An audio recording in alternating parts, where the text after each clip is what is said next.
Hello, shalom à toutes et à tous, ici Dan de Silos Network Radio, très heureux de vous avoir ce soir, 21h06 sur Silos. Très content de vous avoir pour notre temps hebdomadaire d'eschatologie. Parlons eschato, c'est avec...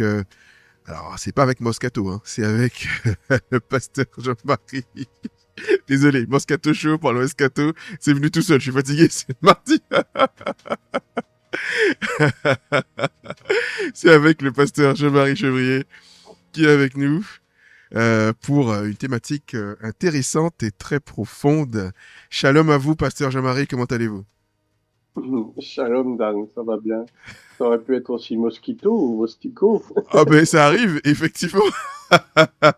Je crois que ça a commencé un peu tôt cette saison quand même. On n'en pouvait plus de l'hiver. Bon, Hein, et donc du coup, les petits calembours vont bien. Très content de vous avoir avec nous ce soir. Comment allez-vous?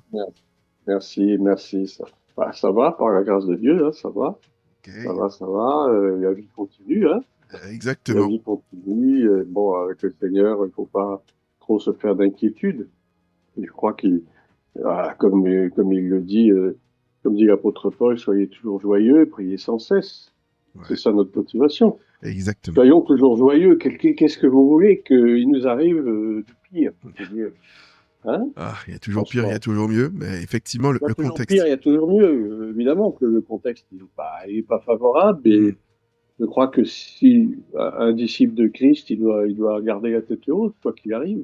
Ouais, je dirais c'est plus facile à dire qu'à faire, c'est vrai. Oui. C'est vrai, mais on s'y emploie chaque jour, disons que, en fait, le secret, c'est d'avoir une prière suffisante. Oui. Pour ne pas, justement, se laisser trop séduire par l'environnement qui est pas joli, hein. Ouais. Il n'est pas joli. Chaque jour apporte son lot de mauvaises nouvelles, de malheurs, que ce soit dans notre entourage même, dans le monde évidemment. Mais je pense que redressez-vous et relevez la tête, votre délivrance est proche. Amen. Amen.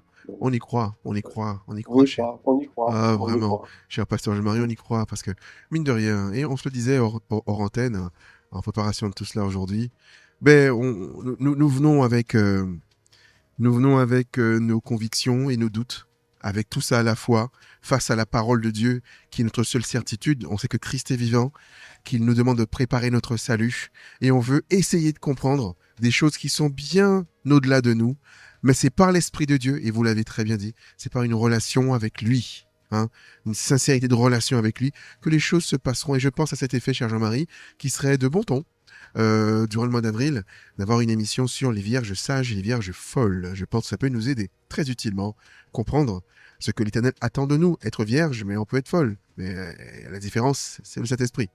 Est-ce que j'en parle un peu la mèche, là? C'est un sujet qui est très intéressant. Bon, il y a eu des milliards d'interprétations de ce texte, évidemment, comme d'habitude. Il faut voir l'essentiel. Bon, qu'est-ce que ça signifie? Ben, on va pas en parler aujourd'hui, c'est pas notre tour. Mais par rapport à l'Église, parce que il s'agit de l'Église en réalité. L'Église avec un grand E en tant que corps de Christ. Et voilà, le problème, c'est que, vous savez, d'un côté, on a Israël, et puis il y a les nations, et puis il y a l'Église. Et la parole de Dieu, elle s'adresse tour à tour à chacune de ces entités. En premier lieu à Israël, bien entendu. Tout à fait. Hein? Tout à fait. Ensuite les nations, ensuite l'Église. Mais l'Église qui, une fois encore, je le dis, je le répète, et je le répéterai certainement encore 1 milliard de fois, l'Église n'a pas remplacé Israël. Hein? Il faut le dire. Je m'efforce de le dire à chaque fois parce que je connais des tas de chrétiens qui sont encore fervents de cette théorie du remplacement, qui est une fausse doctrine totalement diabolique. Voilà, c'est dit. C'est dit comme ça, on commence très fort. Très fort. Mais on peut le dire sans trembler, hein, vraiment, sans vaciller. Oui. On aime beaucoup grand remplacer beaucoup de gens. Les peuples aiment bien ce grand remplacé. On peur du grand remplacement à différents égards. Mais effectivement, disons-le, personne n'a remplacé personne. Israël reste le peuple et la terre choisie de Dieu. Nous ne sommes pas moins aussi des enfants de Dieu, au même niveau. Hein. Il n'y a plus ni juifs, ni grecs, ni hommes, ni femmes. Nous sommes tous un en Jésus-Christ, dit la parole. Mais on ne peut pas dire qu'on a remplacé, qu'on a pris la place et qu'on est calife à la place du calife. Ce serait très maladroit. Et malheureusement, cette fausse doctrine a la peau dure. Elle a la peau dure dans nos églises, Jean-Marie.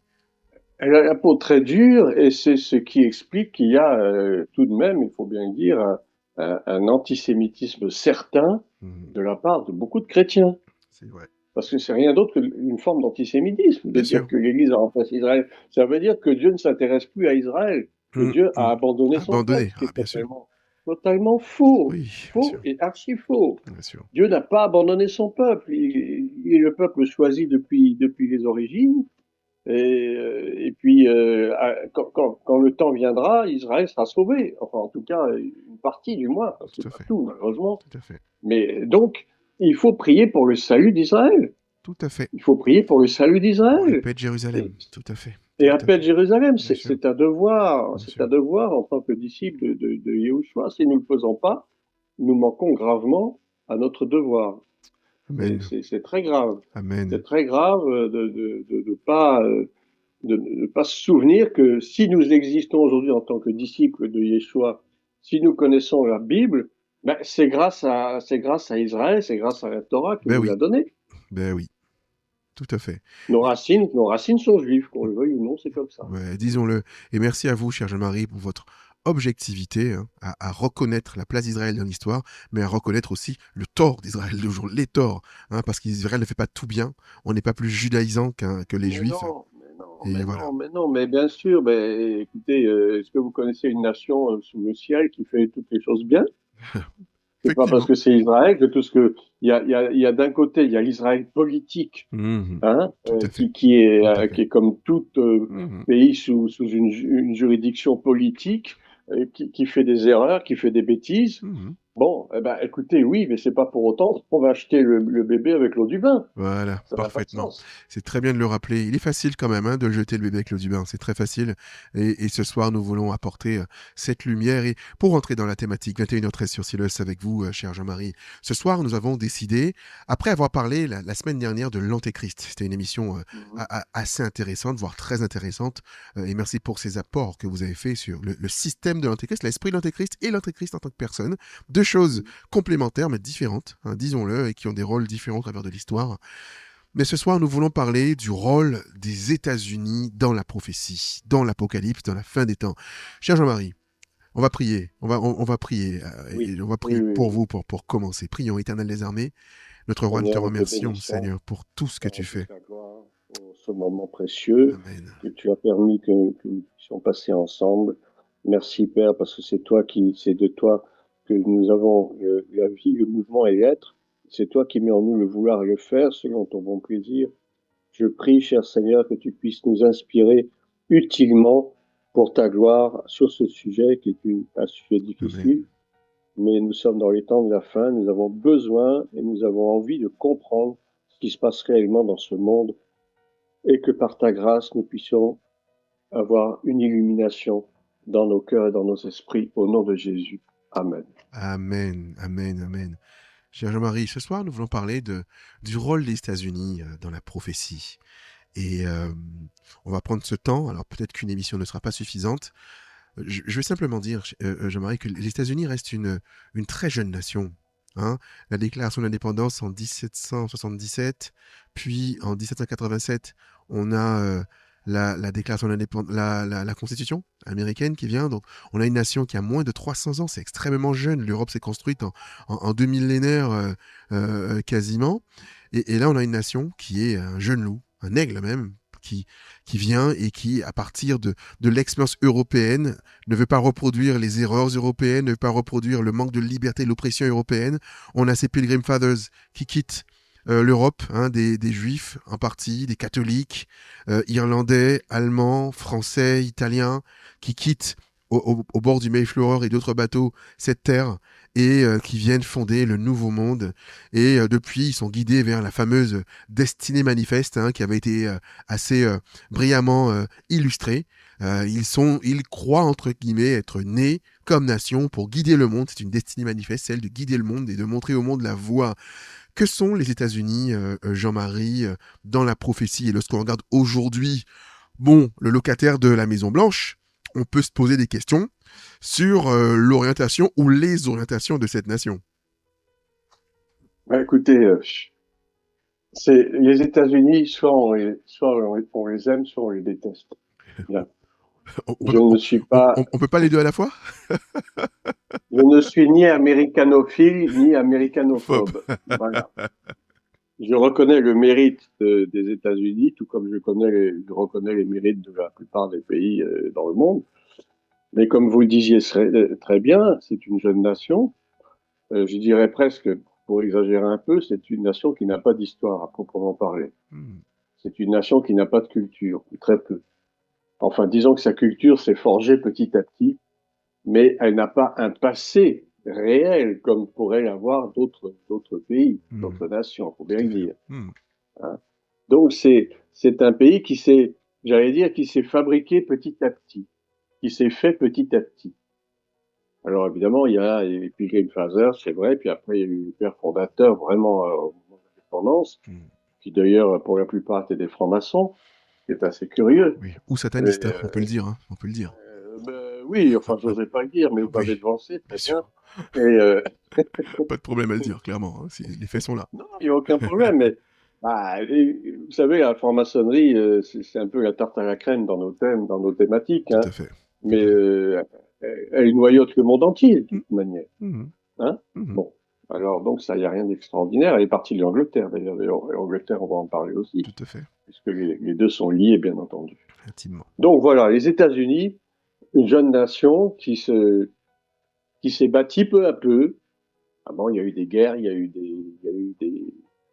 finalement, il y a eu des colonisations, il y a eu des choses affreuses qui se sont produites, hein, des actions par rapport aux Indiens, etc. Enfin, toutes ces choses peu recommandables, la guerre de sécession, etc. Enfin, j'allais dire ça, c'est propre j'allais dire à peu près à toutes les nations. Bon, sauf que là, on sent que c'est une nation qui avait besoin de s'affirmer, qui avait besoin de se construire un peu. Ça a été assez douloureux parfois.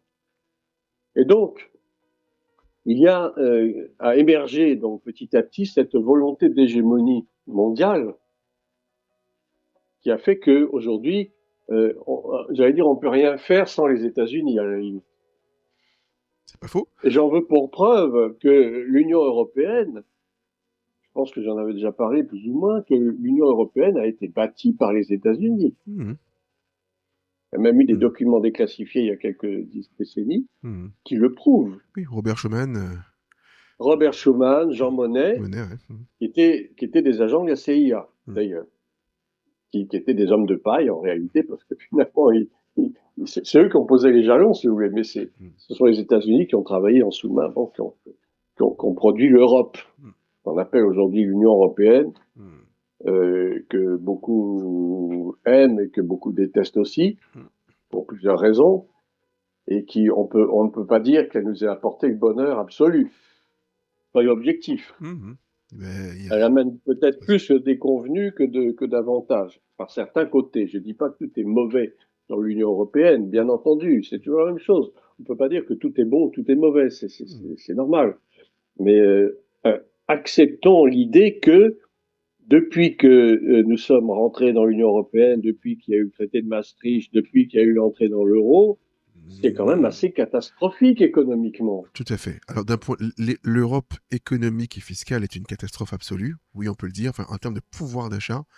Et rappelons-le nous bien, et vous avez raison de le dire, l'euro, moi je dis plus particulièrement l'euro, le traité, alors Maastricht qui a institué l'Union européenne et la rentrée dans l'euro en 2001, ben, on a vu comment ça a largement contribué à creuser le fossé entre les très riches et les très pauvres. Le pouvoir d'achat a pris un coup, c'est incroyable. Un coup terrible. des familles entières se sont endettées, Mm. le pouvoir d'achat a beaucoup baissé, le taux de chômage a beaucoup augmenté. Il y a quand même, il faut bien le dire, il y a une dégringolade de la plupart des pays d'Europe qui sont maintenant, j'allais dire, presque arrivés, j'exagère peut-être, mais on n'est pas loin d'un nouveau tiers-monde, presque à la limite, par Ben, certains côtés.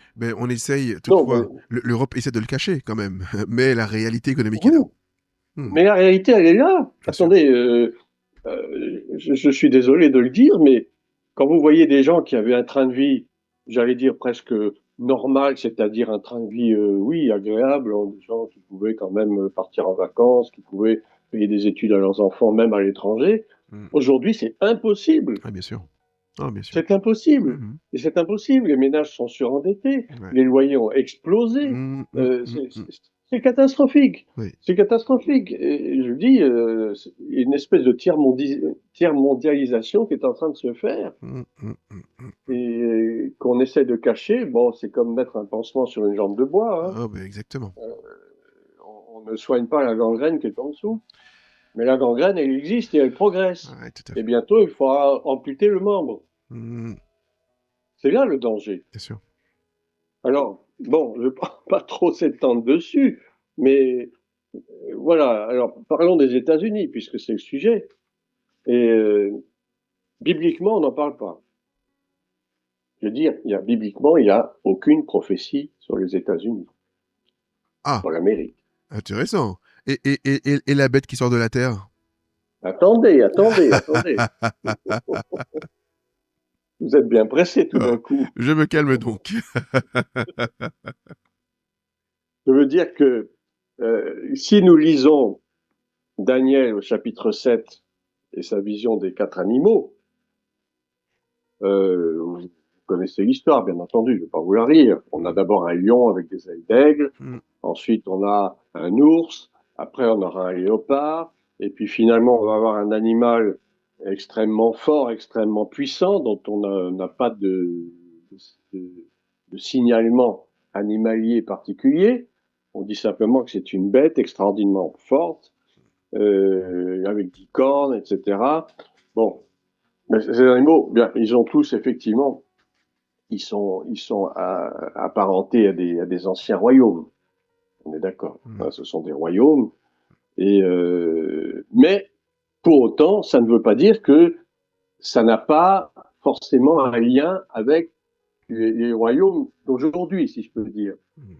Parce que toute prophétie biblique peut s'appliquer non seulement à l'époque où elle a été émise, mais elle doit aussi avoir un retentissement sur notre vie d'aujourd'hui. Sinon, je vois pas très bien l'intérêt. Vous êtes d'accord avec moi? Parfaitement. Parfaitement. Donc, un lion avec des ailes d'aigle, moi, ça me fait penser à l'Angleterre. Les Three Lions? Un lion avec des ailes d'aigle, l'Angleterre. Et les ailes d'aigle, pourquoi? Ben, quand on lit le verset 12 de Jérémie, chapitre 50, ça dit votre mère est couverte de confusion et elle engendre des lionceaux. Qu'est-ce que ça veut dire? Votre mère, donc la lionne, le lion, si vous voulez, engendre des lionceaux. En fait, les lionceaux, c'est quoi? C'est tous les dominions anglais, c'est-à-dire le Canada, la Le Commonwealth? Nouvelle-Zélande. Vous parlez de la Commonwealth, enfin les pays du Commonwealth. C'est Ah ça. ben voilà, directement le Commonwealth. D'accord. Voilà, bien. Et d'ailleurs, c'est vrai, vous voyez très souvent que le symbole de l'Angleterre, c'est un lion. Un lion ou C'est trois pas le lions. seul pays. Ouais, il y en Oui, a ou trois trois seulement, lions. les Three Lions. D'accord. Voilà. Et parmi ce Commonwealth, enfin, signalons quand même que les États-Unis ont fait partie quand même de la colonisation anglaise. Tout à fait. D'accord. Ça a commencé Bien. par les 13 colonies de la côte Est, Exactement. etc. Tout à fait. Plus le Canada, etc. Hmm, Donc, vous voyez comment il y a déjà un lien étroit entre l'Angleterre et les États-Unis. tout à fait. Déjà, de par ce lien politique, si vous voulez, si on peut dire ça comme ça, hein, ce lien de domination qu'il y a du royaume d'Angleterre par rapport aux États-Unis. Il y a un lien de subordination de l'un à l'autre. Enfin, il y avait, en tout cas, bien sûr.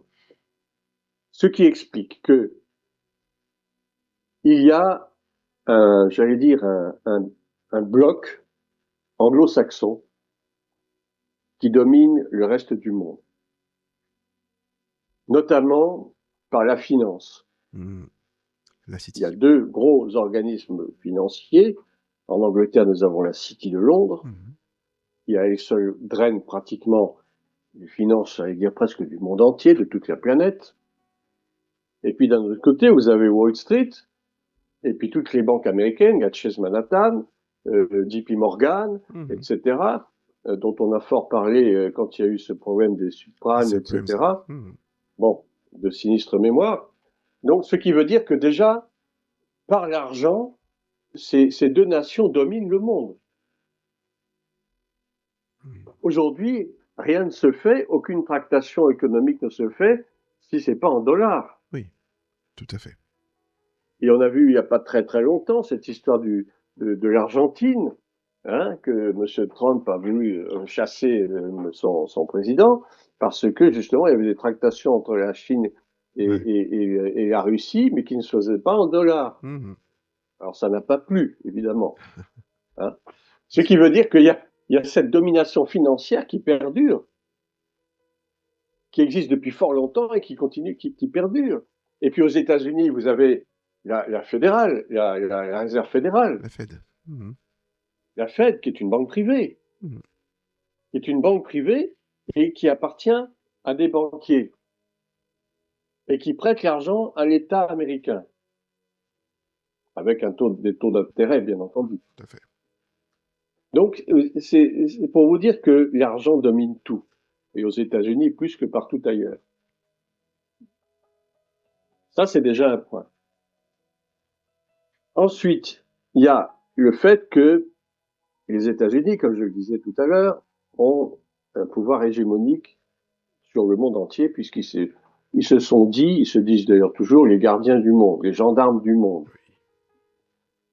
Et d'ailleurs, pratiquement toutes les guerres déclarées, on a vu avec l'Irak, aujourd'hui on voit avec l'Iran, que toutes ces guerres sont commandées par les États-Unis. Les États-Unis, c'est quand même un pays de va-t-en-guerre, si je peux dire, qui aime dominer par les armes et qui vend des armes à peu près partout. Tout à fait. Il fait un commerce d'armes extrêmement important. Tout à fait, tout à fait. Les services secrets américains sont les premiers grands financiers des Al-Qaïda et autres, hein, des groupements terroristes. Enfin, je ne sais pas si vous étiez au courant, mais je pense que si, parce que vous êtes quand même très avertis. On le sait, mais de toute façon, j'allais dire, c'est presque de notoriété publique. Oui, non, mais il n'y a pas de secret à voir bien que souvent, ceux qui combattent la guerre sont les premiers vendeurs d'armes. Et il y a eu des films qui l'ont très clairement montré. J'oublie pas le film de The War, de Nicolas Cage, pardon, qui a bien montré toute l'ambiguïté américaine dans le système de vente d'armes et de soutien aux guerres dans le monde entier. Alors ça ne date pas d'aujourd'hui, et de toute façon, ils peuvent asseoir leur hégémonie comme cela. Mais bien sûr, sur l'hégémonie par les armes et par l'argent, de toute façon. Donc voilà, ce que Daniel dit par rapport au monde anglo-saxon, nous le retrouvons bien sûr dans Apocalypse chapitre 13, pardon. Je ne vous ferai pas l'injure de vous le lire parce que je pense que vous le connaissez par cœur, n'est-ce pas? Un bon disciple que vous êtes. C'est un petit peu long, je ne veux pas le lire en entier. Mais enfin, on comprend qu'il y a ces deux bêtes, l'une qui sort de la mer, hein, la mer représentant les nations, représentant le monde, bien, et puis une bête qui sort de la terre. Alors, ce qui est en fait un espace beaucoup plus réduit, d'accord? Et la bête qui sort de la mer, en réalité, bon, alors je peux vous donner quelques détails, qui avait 10 cornes, 7 têtes, sur ces cornes 10 diadèmes, sur ces têtes des noms de blasphèmes. Les 7 têtes, c'est très intéressant, ça me fait penser à 7 montagnes, ou 7 collines, si vous voulez. Est-ce que vous connaissez un endroit dans le monde où il y a 7 collines? En Israël, non? Moi, j'en connais 2. Il y a Armageddon et à Rome, non? C'est pas ça? bah, oui, il y a en Israël, il y a effectivement cette colline, Mhm. hein, et ben, à Rome aussi, Mhm. Tout à fait. et qui avait 10 cornes, et sur ces cornes 10 diadèmes, et sur ces têtes des noms de blasphème. Vous avez remarqué? Bah, certainement. Le pape actuel, c'est un Américain, non? Tout à fait. Le premier. Intéressant. Le premier de son C'est très genre. Tout intéressant. à fait.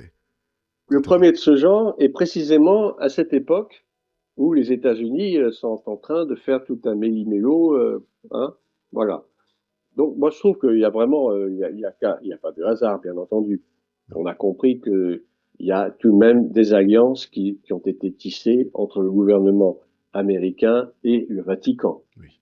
Ça va de soi. Par l'intermédiaire de qui? Par l'intermédiaire des jésuites, par Mhm. l'intermédiaire de l'Opus Dei notamment, qui sont les bras un peu les bras armés du Vatican. Hein. Oui, oui, oui. Et donc, il n'y a pas il y a pas de mystère. Il y a également des alliances qui ont été plus ou moins créées avec l'Église, une certaine faction de l'Église américaine et le Vatican.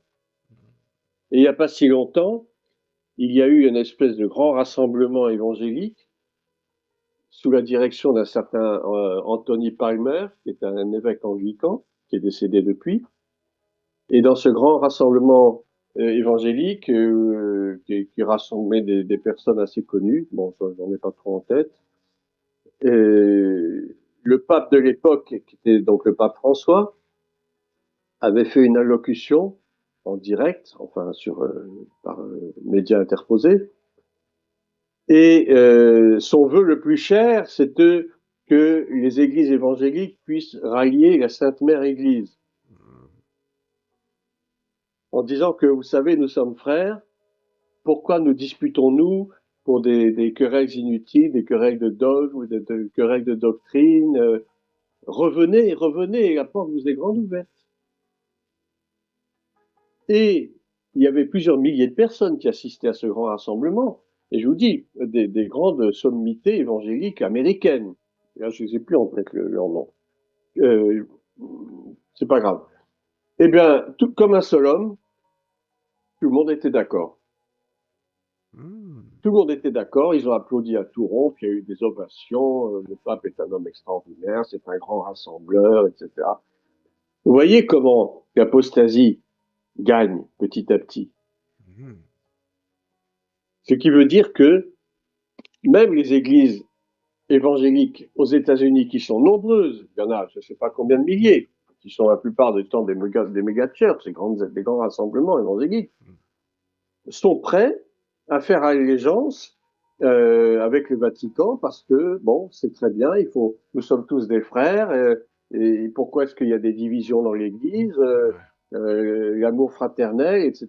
Vous voyez toujours cette volonté espèce de syncrétisme, de vouloir se rassembler, d'être unis. Mais ça, c'est quoi? Ça, c'est l'esprit du nouvel ordre mondial. Mondial. C'est l'esprit de la religion unique. Le fameux œcuménisme. Alors, il est quand même très fort, ce lien que vous faites ce soir, cher Jean-Marie, entre le destin américain et l'œcuménisme. On y revient tout de suite, on fait une courte pause musicale sur Sileus et on revient dans une minute. À tout de suite sur Sileus.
Nous sommes de retour sur Silos pour la deuxième partie d'émission, 21h35. Ce soir, dans cette émission Parlons Eschatologie, avec le pasteur Jean-Marie Chevrier, qui était en train de nous brosser alors un portrait historico-prophétique des États-Unis, leur rôle très particulier dans la prophétie apocalyptique. Et ce soir, il nous faisait un lien entre l'avènement de l'œcuménisme et le rôle américain. Alors, quid? Dites-nous un peu tout cela. J'ai envie qu'on creuse ce sujet-là. Eh bien oui, bon, vous savez combien les Américains sont extrêmement religieux d'une façon générale. Hein. Et d'ailleurs, il y a de plus en plus de grandes églises baptistes, évangéliques, enfin tout ce que vous voulez. Le protestantisme est très vivace aux États-Unis, n'est-ce pas? Ouais, tout à fait. Et puis il y a surtout cet engouement vis-à-vis d'Israël de la part des évangéliques. Tout à fait. Hein? Mais je dirais presque excessif, presque abusif par certains côtés. C'est-à-dire que quoi que fasse Israël, c'est parfait. C'est le peuple élu, c'est le peuple choisi. Donc tout ce qui vient d'Israël, c'est magnifique. Ils ont tous leur drapeau israélien dans leurs églises. Voilà. Bon, j'ai rien contre ça, si vous voulez. Ce qui est un peu dommage, c'est qu'ils ont un peu de tendance à vouloir exagérer les choses et à penser que que hors d'Israël, point de salut à la limite.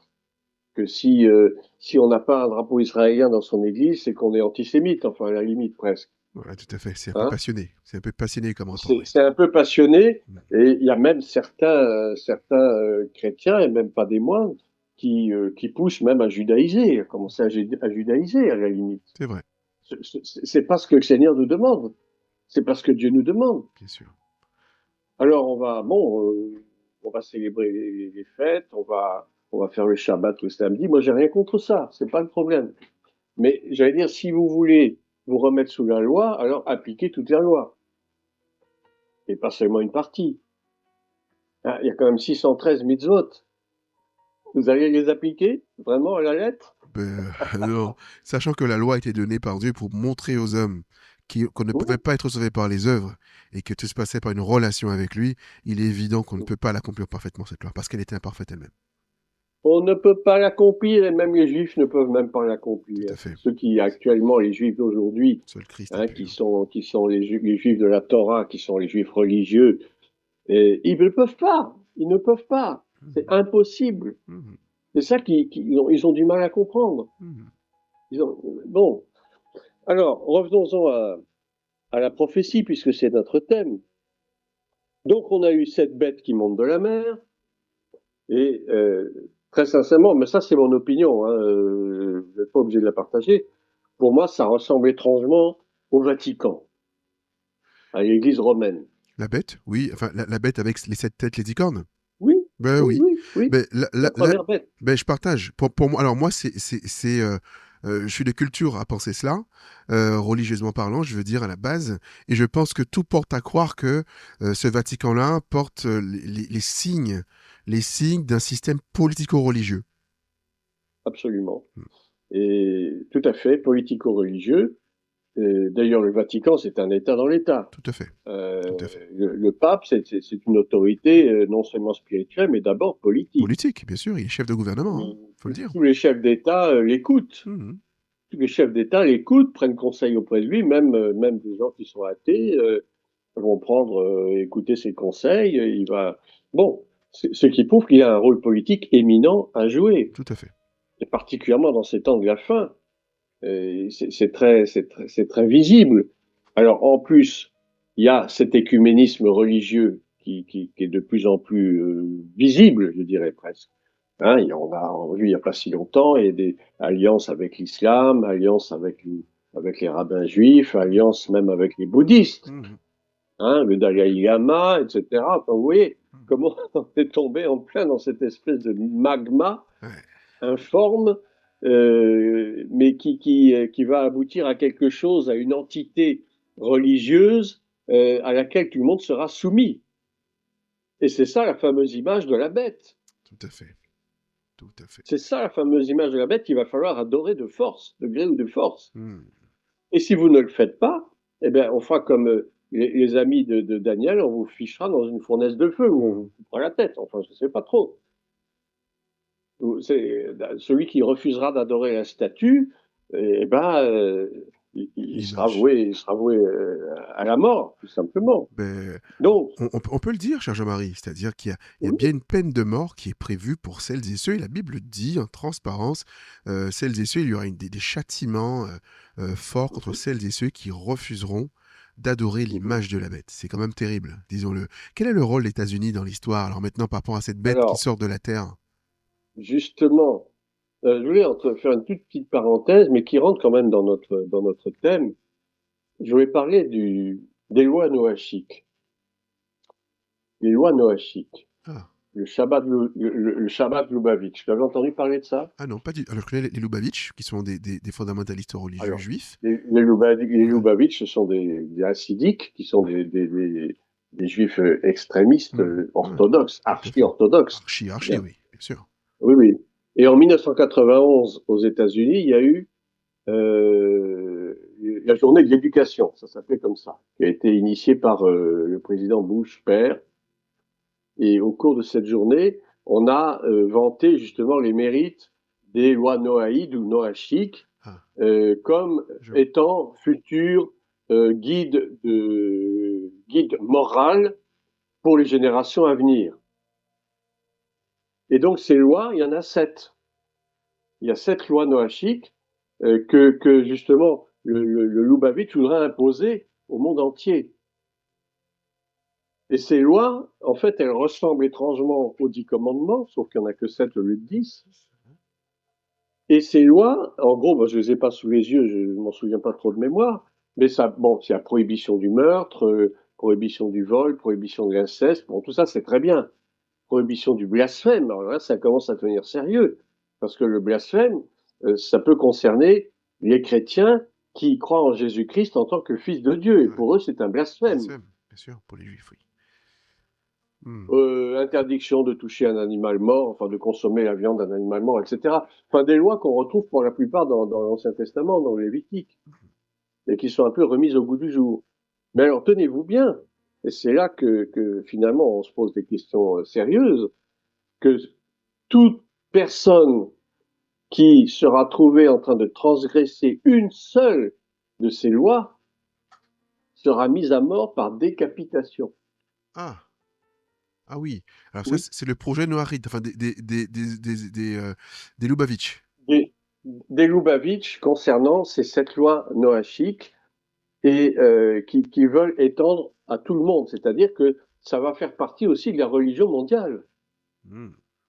Et ça nous vient des États-Unis, précisément. D'accord, c'est assez effroyable quand même tout cela. C'est assez effroyable. Et sachez que on a découvert il n'y a pas si longtemps, il y a quelques décennies, on a découvert, je crois que c'était dans un des forts, pas Fort Knox, mais un autre fort américain, des dizaines de guillotines, des cercueils par milliers, qui pouvaient contenir plusieurs corps. Ce que je vous dis, c'est pas un scoop parce que certains quand même sont au courant depuis pas mal de temps, mais je vous le dis pour vous montrer que les États-Unis se préparent à ce genre de choses. Oui. Des dizaines et des dizaines de guillotines. Alors, qui va-t-on décapiter? Eh ben, précisément ceux qui, premièrement, ne voudront pas se soumettre au nouvel ordre mondial, c'est-à-dire ne voudront pas se soumettre à l'antéchrist. Et puis, seront également soumis à cette peine ceux qui n'obéiront pas aux 7 lois noachiques. Ah oui. Alors, c'est un peu effrayant. Ah ben, ça l'est parfaitement et on salue nos auditrices et auditeurs qui nous écoutent et qui posent des questions. On a une question. Est-ce que avant cette période de tribulation, ou ceux qui refuseront de se prosterner devant l'image de la bête et autres, avant cette période, alors on a une question de Val qui nous dit est-ce que nous serons déjà scellés? Est-ce qu'il y aura déjà eu soit l'enlèvement, soit le scellement? Qu'est-ce qui se passerait? Alors, oui, alors je sais bien.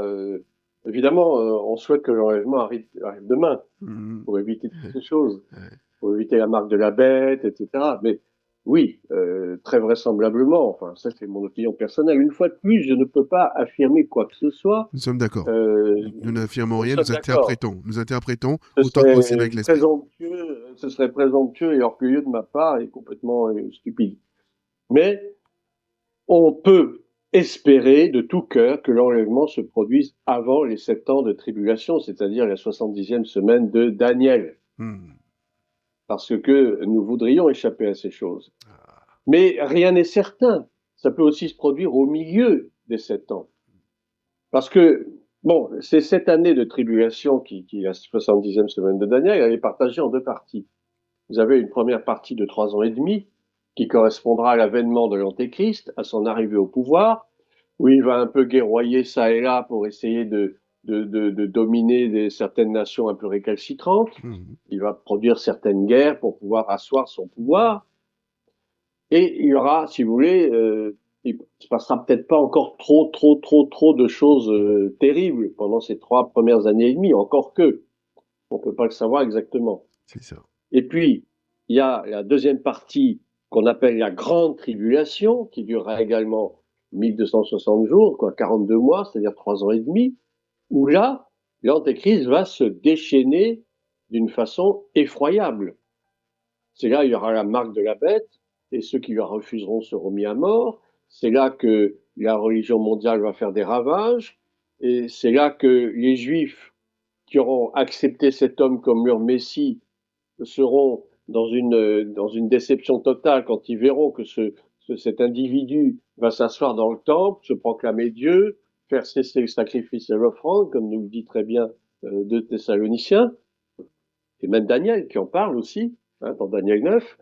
Et là, les Juifs seront atterrés, ils vont commencer à se révolter, ce sera un massacre épouvantable. C'est ça dont Jésus parle en Matthieu 24, en disant que si vous êtes en Judée, fuyez dans les montagnes, que les femmes qui allaiteront ce jour s'échappent, enfin, parce que ce sera terrible. Alors, ce qui est très fort, c'est que exactement cette partie-là, elle est interprétée par certains comme étant la période avant la destruction de Jérusalem. Vous voyez, en l'an 60. Est-ce qu'on peut dire que c'est 60 ou 70 de mémoire? Est-ce que 70. 70? Est-ce qu'il n'y a pas une 70. similitude quand même entre Mais les bien deux sûr, époques? D'accord. absolument, il y Hmm. a toujours une similitude. C'est ce que je vous disais tout à l'heure, les prophéties, elles sont valables hier, elles sont valables aujourd'hui. Hmm. Il y a plusieurs niveaux de lecture et Elles plusieurs ont, applications possibles. oui, voilà, il y a plusieurs niveaux de lecture, et puis elles s'appliquent forcément à notre temps, sinon je ne vois pas très bien sur quoi on va se baser. Si elles ne sont valables que pour l'ancien temps, je vois Oui. pas l'intérêt de continuer à les lire et à les méditer. Mais Ça servirait à quoi? Jésus serait revenu, a priori. Donc, Ben, oui. Jésus serait revenu pour justement parce que ce serait terminé, il n'y aurait plus besoin d'en parler. Et comme Jésus n'est pas encore revenu, A eh priori, ben, non. ces prophéties s'appliquent au monde d'aujourd'hui. Tout à fait. C'est pour ça que la bête qui monte de la terre, oui, effectivement, c'est l'Amérique. Mhm. C'est l'Amérique qui va exercer toute l'autorité de la La première bête, bête c'est-à-dire de la papauté. l'Église catholique romaine, Ouais. de la La papauté, papauté, tout à fait. qui En va sa faire présence. des grands, en sa présence, qui va opérer des grands prodiges, etc. Avec quoi? Eh bien, avec tous les artifices, le projet Bluebeam, les hologrammes, Oui.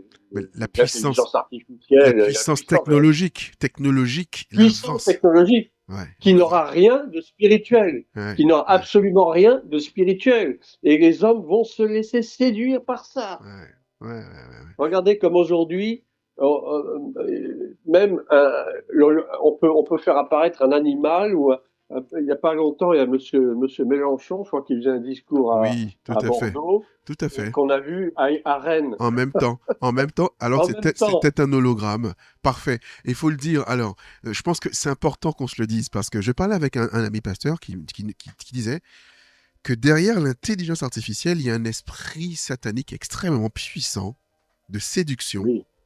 qui est là pour habituer les hommes avec une puissance technologique très forte, mais derrière, c'est pour les séduire. Et aujourd'hui, moi, je regarde la Silicon Valley. Je regarde tout ce qui se produit là-bas, tout ce qui se prépare, qui sort. On n'imagine pas la puissance technologique et surtout toute la puissance spirituelle qu'il y a derrière cela pour nous séduire. Pourquoi je le dis? C'est que, alors, regardons quand même Jean-Marie. Jean-Marie, il y a eu je me rappelle de chanteurs comme Whitney Houston, comme Feu Whitney Houston et Feu Michael Jackson, où des producteurs pensaient à créer des concerts post-mortem avec eux en termes d'hologrammes, qu'ils puissent en fait revenir sur Terre par des hologrammes extrêmement puissants élaborés par l'IA et plein de choses, et que les gens pourraient aller voir Michael Jackson qui est mort depuis 20 ans en concert. Voilà, en concert. Exactement. Pareil. Enfin, c'est de voir comment tout doucement, grâce à la technologie, l'Amérique a réussi. Il y a une telle admiration devant le mode de vie américain. Hein, il y a une telle admiration devant ce qu'ils sont capables de produire pour fasciner le monde qu'on se fait glisser sans s'en rendre compte. Je le dis aussi pourquoi. C'est qu'aujourd'hui, la technologie va très loin. Moi, je regarde et je suis même extrêmement surpris par ça. Je regarde dans les lunettes, on met maintenant dans les lunettes, vous avez les Ray-Ban et Meta qui ont sorti des lunettes display dans lesquelles vous avez la vie de tout le monde presque. Vous voyez plein de choses. Vous avez une intelligence artificielle dans les oreilles qui vous dit tout, vous dit le temps pour demain, vous dit où aller. En fait, ça commence à aller très vite, ça s'accélère. On peut pas croire que ce ne soit que technologique. Non, non, non, non. Il y a un esprit derrière tout ça, forcément. Il y a un esprit derrière tout ça. C'est pour ça que beaucoup disent que oui, l'antéchrist, ce sera un système. Ce sera l'intelligence artificielle. Oui et non. Ce sera quand même un homme. On nous parle bien d'un homme. On nous parle bien de cette petite corne qui a des yeux d'homme. On donne pas des yeux à une machine, que je sache. Donc, effectivement, l'antéchrist, c'est un homme et qui va ériger un système pernicieux et séducteur pour tromper les gens. Oui, oui. C'est ça, c'est tout. Ce sera un monde d'illusions, mais un monde d'illusions mortelles. C'est-à-dire que ceux qui n'adhéreront pas, eh ben, on va les éliminer d'une façon ou d'une autre, de toute façon. C'est à prendre ou à laisser. C'est marche ou crève. Tout à fait. Incroyable. Vous comprenez bien que le transhumanisme, en fait, quoi, la philosophie de base du transhumanisme, c'est la mort n'existe plus. On vit éternellement. C'est ça. C'est ça. On doit faire mourir la mort. Enfin, je reprends une expression que j'ai lue sur je sais plus, c'était un document que j'avais lu sur le transhumanisme. Il faut faire mourir, ou il faut tuer la mort. Voilà. Oui. Il faut tuer la mort. Oui. C'est-à-dire qu'on doit devenir immortel. Le concept de ça, et ça me fait penser à tous ces pervers. On a parlé de l'affaire Epstein il n'y a pas longtemps. Et on est obligé d'y revenir de temps en temps parce que tout ça, ça fait partie du conglomérat mondialiste. Et tous ces gens qui parlent de l'adénochrome, vous avez entendu parler de ça, l'adénochrome. Tout à fait. C'est cette substance qui, soi-disant, provoque un rajeunissement des cellules. Bon, c'est peut-être pas entièrement faux ni entièrement vrai, je suis pas biologiste. Enfin, je l'ai été dans un temps lointain, mais je n'ai jamais étudié la question. Mais comment, vous voyez, ces hommes pervers sacrifient des enfants pour pouvoir prendre cette substance et rajeunir. Mais c'est quoi ça? Mais c'est purement démoniaque. Bien sûr, bien sûr. C'est purement démoniaque. Il y a cette volonté de ne jamais mourir, de ne jamais vieillir. Au détriment et regardez même, oui, au détriment d'autres vies. Bien sûr. On prend la vie de quelqu'un d'autre pour conserver sa propre vie. Bien sûr. Mais qui fait ça? C'est Satan qui fait ça. Complètement. Satan te donne un truc, mais te reprend en échange.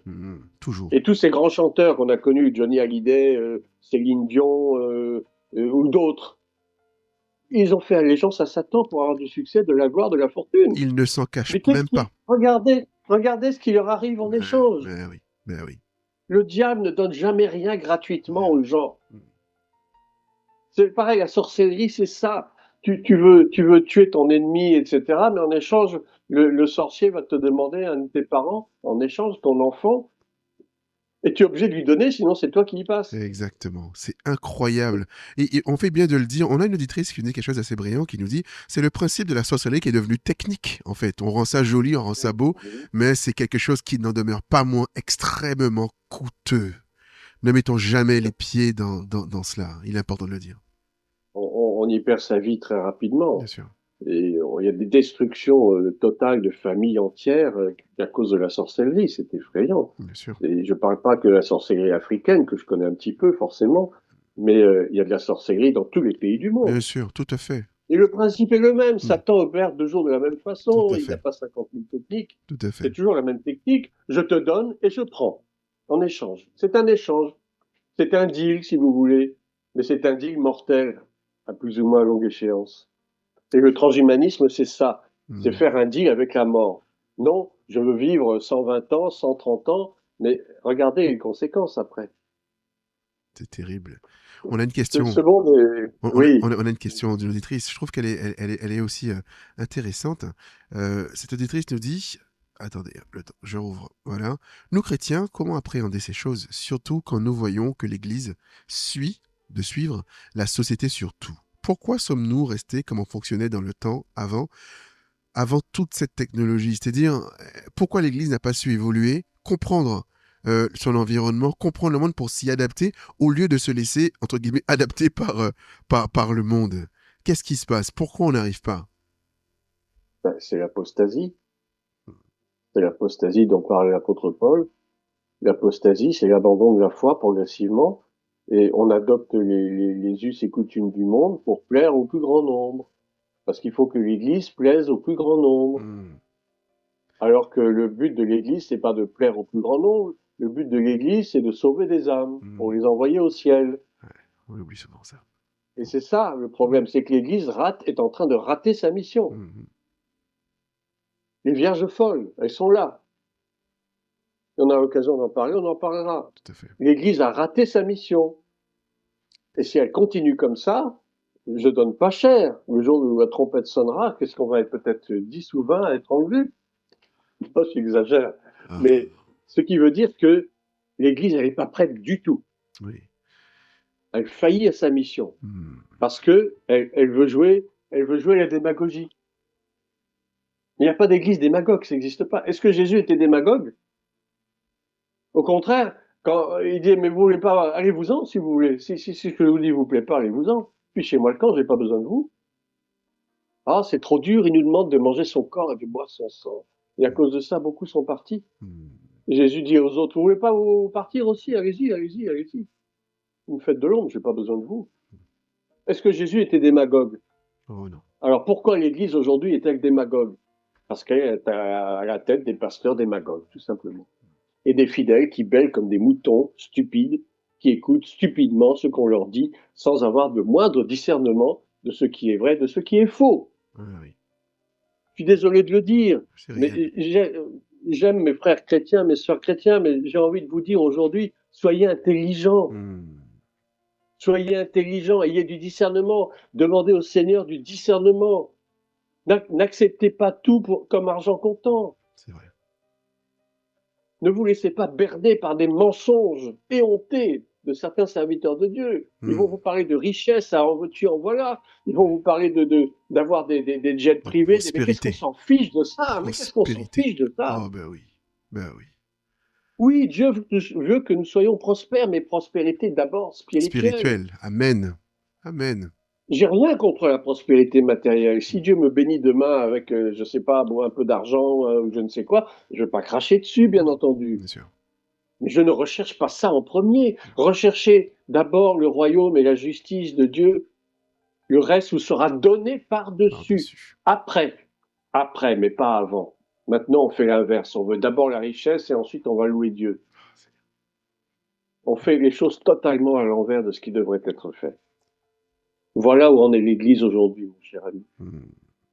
Il faut vraiment prier pour nos frères et nos sœurs. Il faut prier pour les pasteurs, pour qu'ils reviennent à la raison, pour qu'ils se repentent de ce qu'ils font. Mais les brebis aussi ont besoin de se repentir, au lieu d'être des brebis stupides qui bêlent comme ça, à tout va, qu'ils aient un peu plus d'intelligence, qu'ils Oh, deviennent Seigneur. réellement des disciples de Christ. Si nous ne sommes pas des disciples de Christ, nous serons menés à tout vent de doctrine. Nous serons ballottés çà et là, et nous finirons perdus. C'est triste à en dire. entraînant peut-être d'autres à notre suite. C'est triste à dire, C'est triste à mais il dire. est encore temps de réagir. Mais il Amen. faut réagir parce que Amen. regardez comment les événements Amen. s'accélèrent aujourd'hui. Amen. C'est On ne vrai. sait pas où cette guerre en Iran va nous mener demain. C'est vrai. On ne sait pas. On ne sait pas. On n'espère pas que ce sera encore la troisième guerre mondiale, mais ça forcément arrivera un jour ou l'autre. Ouais. Mais Dieu nous permet que les choses soient pas trop accélérées pour qu'on ait le temps de se remettre en question, pour que l'Église ait le temps de se remettre en question avant que la porte de la grâce ne se ferme pour l'éternité. Nous sommes encore sous la grâce, mais pas pour des dizaines d'années. Croyez-moi. Je ne suis pas prophète, mais c'est ce que je ressens à l'intérieur de moi. Le temps de la grâce, il est à son achèvement. Oh oui. On ne peut que le Et il faut le constater. dire et le C'est répéter vrai. et le marteler. Amen. Merci. Soyons prêts.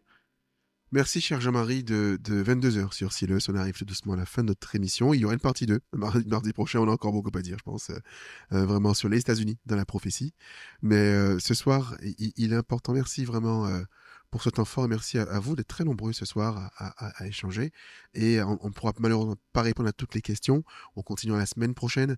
Mais c'est vrai qu'il est important de se dire que la puissance de séduction qui émane des États-Unis d'Amérique, n'oublions pas que, et ce qu'on a dit ce soir, il y a la bête qui sortait de la mer, donc de peuple, qui était l'Église universelle, la papauté, et tout cela, qui a fait son temps et qui a donné pouvoir à une image de la... Enfin, il y a une bête qui sortait de la terre, hein, qui avait des cornes d'agneau, mais qui a commencé à parler comme la première bête, comme un dragon, on nous Comme un dit, dragon. comme un dragon. Et on se rend compte que les États-Unis d'Amérique ont commencé avec une merveilleuse histoire. Le Mayflower, les Pilgrim Fathers, la liberté, on fuit la persécution en Europe, c'est la liberté, le nouveau monde. On va enfin être libre, pouvoir adorer Dieu. Hein, ce Dieu, une terre où les Juifs même qui sont persécutés vont être accueillis aussi. On a commencé comme ça les États-Unis. Et donc on a commencé un peu comme un agneau, comme à suivre Dieu, mais à un moment donné à parler comme le dragon. Donc il y a une transformation. Il y a une mutation qui s'est passée, Jean-Marie. Exactement. Il y a une grande mutation qui s'est passée. Et voilà. Et puis maintenant, bah, les États-Unis sont devenus ce qu'ils sont. Et bon. Mais je vous dis que ils courent à leur perte. Ils courent à leur perte. Je ne sais pas pour quand, mais je pense que les États-Unis sont en train d'entamer une lente dégradation, une lente course vers une destruction. Que Alors, je l'Éternel. dis pas, je sais pas quand, mais ça leur pend au nez. Ça leur pend au nez et bon, il faut aussi prier pour les États-Unis, bien sûr. On Bien prie sûr. pour tout le monde. Évidemment. Alors, j'ai pas beaucoup parlé des États-Unis finalement ce soir, quand Non, même un peu. un peu, mais Mais je pense qu'il fallait brosser le décor et je pense que mardi prochain, on rentrera encore davantage. Mais il est important ce soir vraiment de comprendre comment ça s'est mis en place et quels sont les enjeux. Les enjeux, c'est la séduction finale, cher Jean-Marie. C'est ça en fait, le nouvel ordre mondial. c'est On ne tout. peut pas le détacher C'est de ça. tout. Et je pense que ce soir, c'est encore plus clair pour nous en voyant bien que c'est un vrai bestiaire, l'Apocalypse. C'est bête contre bête, première bête, deuxième bête, mais même Mais ouais, problématique. Nouvel ordre mondial, destruction des vrais chrétiens, persécution, et celui qui persévérera jusqu'à la fin sera sera sauvé. sauvé. Sera sauvé. Prions avec vous, cher Amen. Jean-Marie. Nous voulons que vous Amen. priez Amen. pour nos âmes ce soir, priez Oui. pour que Dieu nous fortifie et nous prépare. Seigneur, notre Dieu, notre Père, toi le Tout-Puissant, toi qui es l'Éternel des armées, toi qui es le même hier, aujourd'hui et éternellement, je te remercie, je te rends grâce pour ce moment que tu as permis avec mon frère Dan et puis avec tous les auditrices, auditeurs.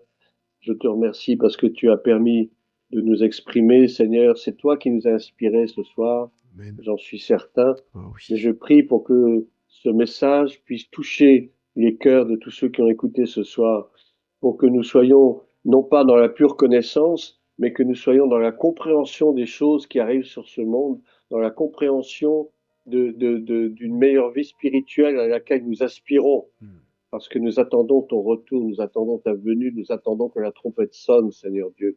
C'est là notre seule espérance, parce que nous ne voulons plus continuer à vivre dans ce monde chaotique, dans ce monde désorganisé, dans ce monde méchant. Nous voulons vivre éternellement auprès de toi, mais nous avons encore un temps de préparation sur cette terre à Amen. accomplir. Oui, Seigneur. Nous avons encore chacun et chacune d'entre nous des missions à accomplir. Il y a encore des milliers, des millions d'âmes à sauver qui ne sont pas sauvées, qui ont besoin qu'on leur parle de toi. Christ, le oint, le Nazaréen, celui qui a donné sa vie pour nous, celui dont le sang a coulé pour nos péchés, pour nos malédictions, pour nos maladies. Oui, Seigneur, il y a encore du travail à faire sur cette terre. Et nous avons besoin d'être intelligents, nous avons besoin d'avoir du discernement et de la sagesse pour affronter les temps qui s'en viennent sur ce monde, pour ne pas être séduits par tout ce que le monde veut nous apporter, qui n'est que vanité et poursuite du vent. Je te rends grâce, Père, pour la radio Sileuse qui m'a fait la gentillesse de m'inviter encore une fois. Je te bénis pour le frère Dan, pour la sœur Candice. Merci, Seigneur, parce que je sais que cette radio, elle est vraiment un outil précieux d'évangélisation pour les nations. Que ton nom soit béni au nom de Jésus. Amen. Amen, amen, amen, amen.